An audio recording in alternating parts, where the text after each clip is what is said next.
नमस्कार मित्रांनो, DDM news चॅनलमध्ये आपलं सर्वांचं स्वागत आहे।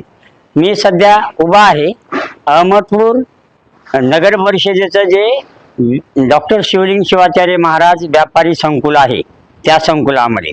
इथे येण्याचं कारण आहे, आपण हे बघू शकता, हे कुठल्या लग्न समारंभाचं फंक्शन हॉल किंवा टाकलेला मंडप खुर्च्या नाहीत, किंवा कुठल्या कार्यक्रमासाठी टाकलेल्या खुर्च्या किंवा मंडप नाहीत, तर ही वेळ ओढवलेली आहे अहमदपूर नगर परिषदेवर।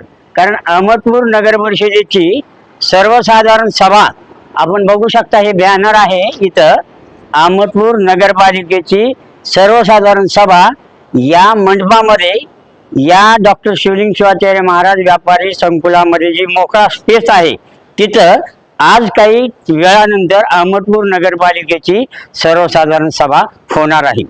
कारण अहमदपूर नगरपालिकेला स्वतःची इमारत आणखीन तयार झालेली नाही आणि त्यांना सभा घेण्यासाठीचा जो हॉल पाहिजे तो हॉल या व्यापारी संकुलामध्ये उपलब्ध नसल्यामुळं मोकळ्या जागेमध्ये असा पेंडॉल मारून खुर्च्या टाकून ही सर्वसाधारण सभा घेतली जात आहे। मित्रांनो, आपल्या अहमदपूर नगरपालिकेला जनतेतून निवडून आलेले जे नगराध्यक्ष आहेत फत्ते साहेब यांनी निवडणुकीच्या काळामध्ये नागरिकांप्रती प्रतिबद्ध राहून काम करण्याची घोषणा, भाषणं, वचनं दिलेली आहेत। पण हा जो खर्च होतो आहे या पेंडॉलसाठीचा, सर्वसाधारण सभा घेण्याची म्हणजे पेंडॉलमध्ये सर्वसाधारण सभा घेण्याची वेळ महाराष्ट्रामध्ये कदाचित अहमदपूर नगरपालिका ही पहिल्यांदाच असेल की अशी वेळ त्या नगरपालिकेवर आलेली आहे। कारण काय, तर नगरपालिकेची जी इमारत आहे मूळ ती अर्धवट अवस्थेत रखडलेली आहे।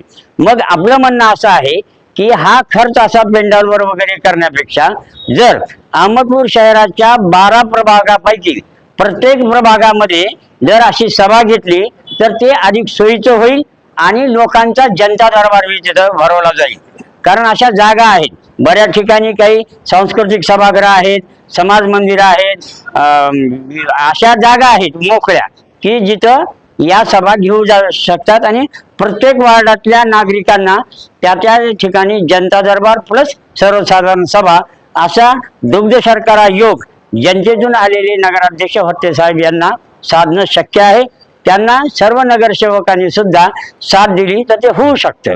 प्रभाग क्रमांक 1 पासून ते 12 पर्यंत प्रत्येक प्रभागामध्ये असे समाज मंदिर, सांस्कृतिक सभागृह किंवा जागा आहेत की जिथं नव्वदची सर्वसाधारण सभा एखाद्या लग्न समारंभाच्या किंवा कुठल्या तरी कार्यक्रमाच्या पेंडॉलमध्ये न होता ती त्या त्या ठिकाणच्या सांस्कृतिक सभागृहामध्ये म्हणजे जे काही उपलब्ध असेल नगरपालिकेला जागा तिथं होऊ शकते आणि नगरपालिकेचा खर्च टाळला जाऊ शकतो।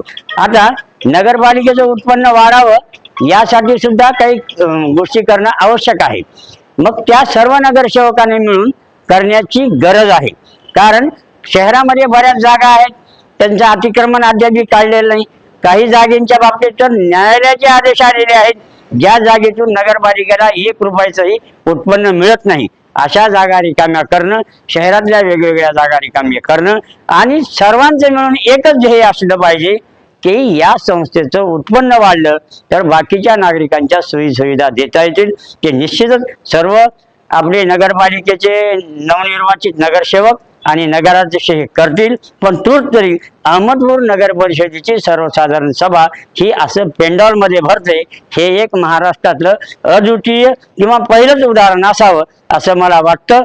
यापुढील काळामध्ये तरी किमान असं पेंडॉलमध्ये सभा न घेता त्या त्या प्रभागामध्ये सभा घेतली तर 2 उद्देश साध्य होतील। एक तर त्या नागरिकांच्या ज्या काही समस्या आहेत ते सर्व सभागृहाला अवगत होतील आणि सर्व नगरसेवकांना आपलं शहर प्रभाग काय समस्या आहेत तेही चांगल्या पद्धतीने माहीत होईल। म्हणजे जनता आणि नगरसेवक, नगराध्यक्ष यांचा एक चांगला समन्वय राहील आणि अधिकारी सुद्धा, ते कर्मचारी सुद्धा त्या जनतेच्या परिचित होतील, त्यांना सुद्धा त्यांच्याशी संपर्क साधणं, कामं करून घेणं हे सोयीचं जाईल असं वाटतं। मी दिनकर मध्यवार, DDM न्यूजसाठी धन्यवाद।